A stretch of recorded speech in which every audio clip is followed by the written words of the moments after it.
ఇక నిన్న చాలామంది అడిగిరు నయీం వ్యవహారం గురించి చెప్పండి అని చెప్పి చాలామంది అడిగిరు. అయితే నేను కొంత రీసెర్చ్ కూడా చేయడం జరిగింది దాని మీద. ఏం జరిగింది, నయీం డైరీలో ఏముంది, ఏం జరిగింది అనేటువంటి అంశాన్ని రీసెర్చ్ చేయడం జరిగింది. అయితే అది చాలా పెద్ద మిస్టరీగా ఉంది. ఆ చాలా పెద్ద మిస్టరీ వెనకాల ఎవరున్నారు, అసలు నయీంను చంపింది తెలంగాణ పోలీసులేనా, మరి తెలంగాణ పోలీసులు అయితే వాళ్ళకి తెలుగు ఎందుకు రాలేదు, సో ఇట్లా అనేకమైనటువంటి అంశాలు కనిపిస్తూ ఉన్నాయి దాని వెనకాల. ఇక నయీంతోనే అంటగాగిన వాళ్ళైతే ఇప్పుడు చాలామంది ఉన్నారు చట్టసభలలో. చాలా పెద్ద పెద్ద తలకాయలు ఉన్నాయి, మా సభలోనే పెద్ద తలకాయలు ఉన్నాయి. అయితే విషయం ఏంటంటే కరెక్ట్గా మనం నయీం హత్య గురించి మాట్లాడుకోవాలంటే ఒక సినిమా స్టోరీ, ఒక థ్రిల్లర్ స్టోరీని తలపిస్తుంది. గుజరాత్ రాష్ట్రానికి నయీం హత్యకి ఏం సంబంధం ఉంది, ఏం జరిగిందనేది ఒకసారి చూద్దాం. ఇక్కడ ఆడ నోట్బుక్ పెట్టిన రేపు నా టేబుల్ మీద. ఇక్కడ కేశుభాయ్ పటేల్ అని గుజరాత్ ముఖ్యమంత్రిగా ఉండే కేశుభాయ్ పటేల్ ముఖ్యమంత్రిగా ఉన్న అప్పటికి నరేంద్ర మోడీ గారు ఆర్ఎస్ఎస్ కార్యకర్తగా ఉన్నాడు. అప్పటికి ఆయనకు రాజకీయాలతో పెద్దగా సంబంధం లేకుండే. అయితే కేశుభాయ్ పటేల్ గారు ముఖ్యమంత్రిగా ఉన్న సమయంలో హరేన్ పాండ్యా అని కేశుభాయ్ పటేల్ గారికి చాలా నమ్మకస్తుడైనటువంటి వ్యక్తి. ఆయన హోంశాఖ మంత్రిగా ఉన్నాడు. హరేన్ పాండ్యా, కేశుభాయ్ పటేల్ వీళ్ళిద్దరూ ప్రధానమైనటువంటి అనుచరులుగా భారతీయ జనతా పార్టీలో కీలకమైనటువంటి స్థానంలో ఉన్నారు. ఇటువైపు 2001లో గుజరాత్లో ఎన్నికలు జరుగుతాయి. గుజరాత్లో ఎన్నికలు జరిగితే నరేంద్ర మోడీ గారు ముఖ్యమంత్రి అవుతారు. నరేంద్ర మోడీ గారు ముఖ్యమంత్రి అయిన తర్వాత ఈయన ముఖ్యమంత్రి కావడం ఈ హరేన్ పాండ్యాకు, కేశుభాయ్ పటేల్కు అంతగా ఇష్టం లేకుండే. అయినప్పటికీ కూడా నరేంద్ర మోడీ ముఖ్యమంత్రి అయిన తర్వాత కేశుభాయ్ పటేల్కు వర్గానికి చెందినటువంటి ఇది కాదు notebook Keshubhai పటేల్కు అనుచరుడైనటువంటి Haren పాండ్యాను revenue minister చేస్తాడు. రెవెన్యూ మినిస్టర్ చేస్తే హరేన్ పాండ్యా ఏం చేస్తాడు, నరేంద్ర మోడీ నాయకత్వాన్ని అంగీకరించక రాజీనామా చేసేస్తాడు. రాజీనామా చేసి అప్పటికే 2002లో గోద్రా అల్లర్లు జరుగుతాయి. గోద్రా అల్లర్లు జరిగితే ఆ అల్లర్లో నరేంద్ర మోడీ అలసత్వం వహించిండు. నరేంద్ర మోడీ గారు ఈ అల్లర్లను ప్రేరేపించిండు అనేటువంటి విధంగా హరేన్ పాండ్యా ఆరోపణలు చేస్తాడు.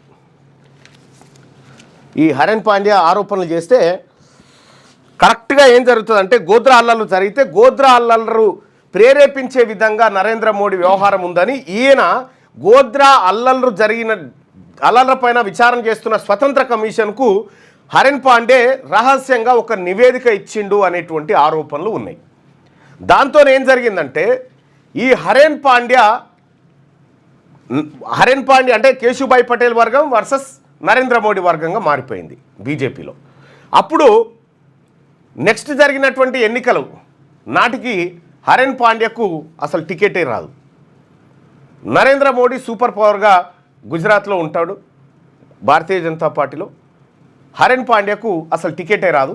హరేన్ పాండ్యా ఒకరోజు ఎప్పుడంటే అది 2004-05 అప్పుడు సాధారణంగా వాకింగ్ పోతే హరేన్ పాండ్యా పైన కాల్పులు జరుగుతాయి. కాల్పులు జరిగి అక్కడికక్కడే చనిపోతాడు ఆయన. అక్కడికక్కడే చనిపోయిన తర్వాత ఇది చాలా పెద్ద సంచలనం రేపుతుంది. ఇది నరేంద్ర మోడీ గ్రూప్ చేసినటువంటి హత్య అనేటువంటి ఆరోపణలు ఆ రోజు విపక్షాలు కూడా చేసినాయి. కేశుభాయ్ పటేల్ లాంటి వాళ్ళు కూడా అందరూ ఇదే అనుకున్నారు అప్పుడు. అయితే విషయం ఏంటంటే ఆ హత్య చేసినటువంటి వ్యక్తి ఎవరైతే ఉన్నారో హరేన్ పాండ్యాకు సంబంధించినటువంటి వ్యక్తి, ఆ వ్యక్తి నయీంకు తెలిసినటువంటి వ్యక్తిగా చర్చ జరిగింది. హరేన్ పాండ్యా హత్య కేసు విచారణలో నయీం పేరు ప్రస్తావనకు వచ్చింది. ఏది మనం అనుకుంటున్నటువంటి నయీం పేరు వచ్చినటువంటి సందర్భంలో నయీంని కొంతమంది వాడుకొని ఆ హత్య కుట్రలో భాగం చేసిరు అనేటువంటి ఆరోపణలు ఉన్న నేపథ్యంలో సోహ్రబుద్దీన్ నరేంద్ర మోడీ ఆ తర్వాత ఈ ఎవరైతే కొంతమంది గోద్రా అల్లర్లకు కారణమయ్యారో వాళ్ళ మీద ప్రతీకార చర్యకు దిగుతా ఉన్నాడు సోహ్రబుద్దీన్ అనేటువంటి ఆరోపణలు ఆయన మీద ఉన్నాయి. ఉన్నప్పుడు నయీంని కొంతమంది సీక్రెట్ పర్సన్స్ అప్రోచ్ అయ్యారు, సోహ్రబుద్దీన్ను ఎన్కౌంటర్ చేయాలి, పట్టుకోవాలి, అది నీ వల్లనే అవుతుంది అని చెప్పానంటే నయీం ట్రై చేసి సోహ్రబుద్దీన్ను, ఆయన భార్యను, ఇంకొక ఆయన అనుచరుడు ప్రజాపతిని, ఈ ముగ్గురిని హైదరాబాద్కు పిలిపిస్తాడు.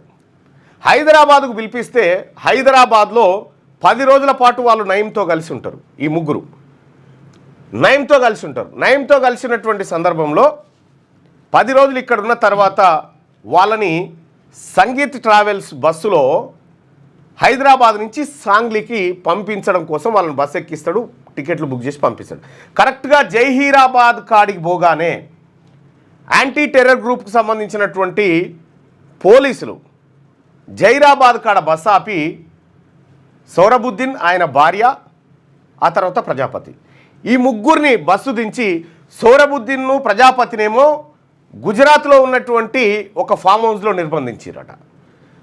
సోహ్రబుద్దీన్ గారి భార్యను మరో చోటికి తరలించారు, అంటే వాహనాలలో తీసుకుపోయి ఆ ఏడైతే ఆడ ఫామ్ హౌస్లో నిర్బంధించారో ఆ తెల్లారే ఒక నడివీధిలో సోహ్రబుద్దీన్ ఎన్కౌంటర్ శవమై కనిపించాడు.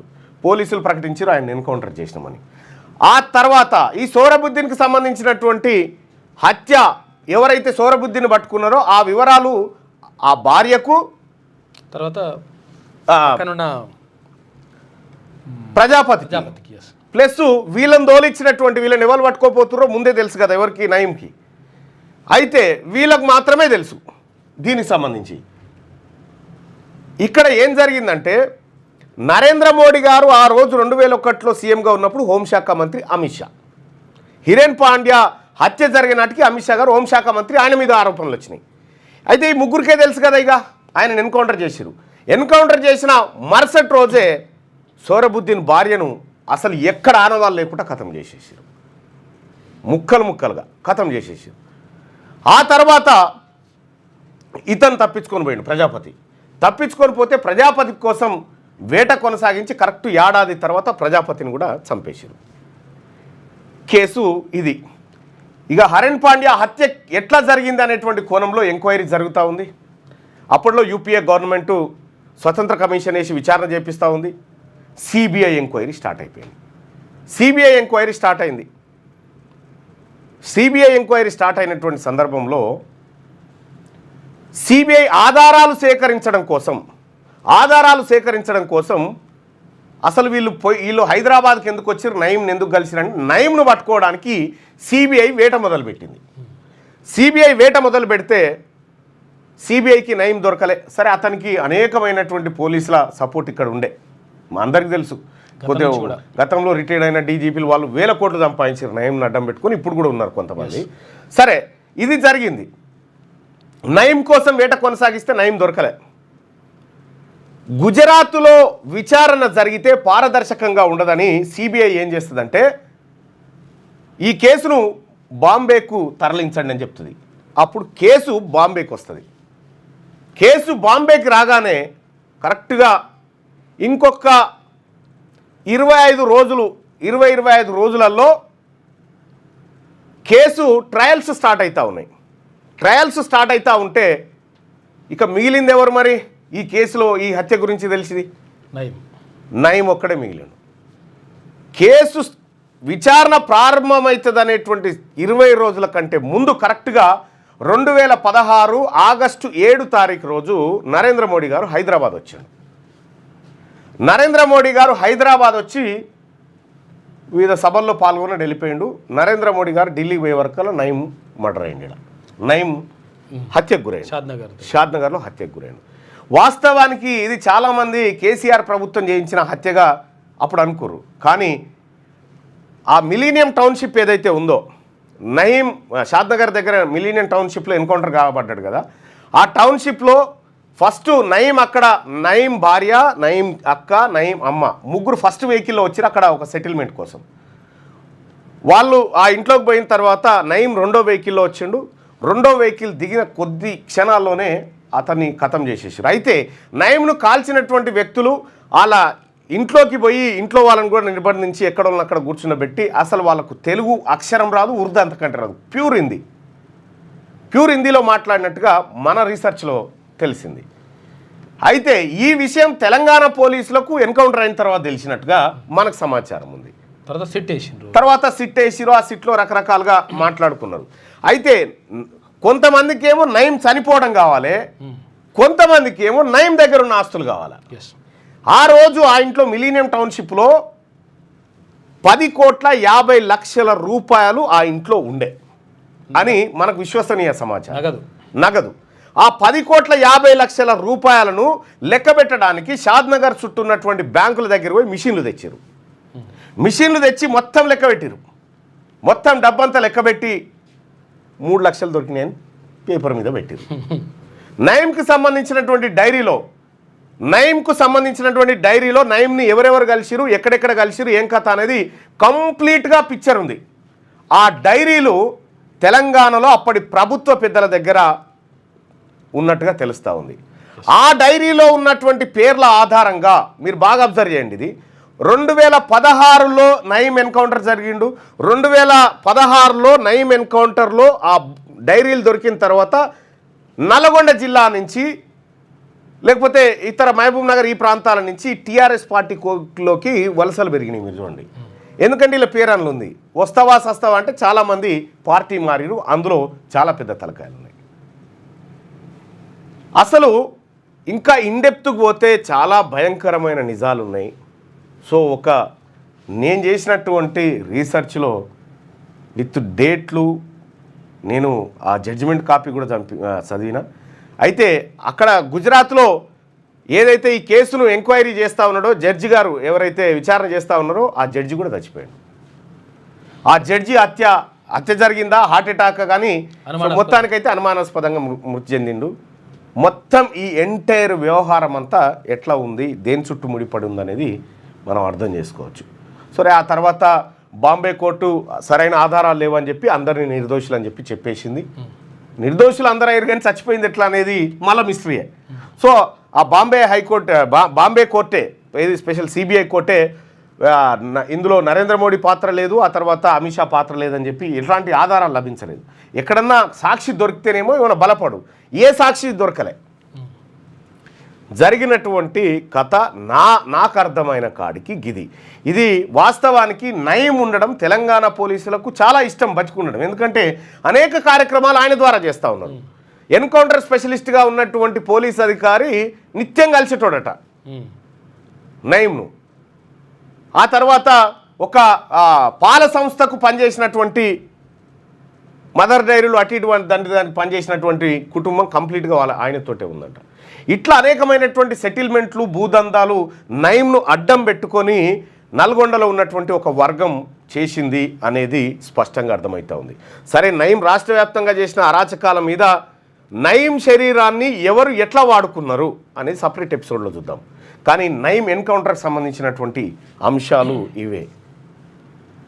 మోదీజీ ఆప్కా ప్యార్ హమారా ఊపర్ హోనా చాయే, ఇది గుర్తుపెట్టుకోరు. ఈ పదం ఎవరన్నారు, ఈ మాట ఎవరన్నారో గుర్తుపెట్టుకోరి. చాలా ఇంట్రెస్టింగ్ అంశాలు వస్తాయి దాంట్లోకి. అయితే నిన్న దాదాపు ఒక 358 పేజీల జడ్జిమెంట్ కాపీ ఉంది. ఏది సోహరాబుద్దీన్, ఏది ఆర్ఎన్ పాండ్యాకి సంబంధించినటువంటి దాంట్లో, ఆ తర్వాత సోహరాబుద్దీన్ ఎన్కౌంటర్కి సంబంధించినటువంటి అంశంలో ఇట్లా రకరకాలుగా ఈ ఎపిసోడ్ జరిగింది. సో నాకు తెలిసింది ఇది 100% నిజమని చెప్పను. నా రీసెర్చ్లో తేలింది మాత్రం ఇది.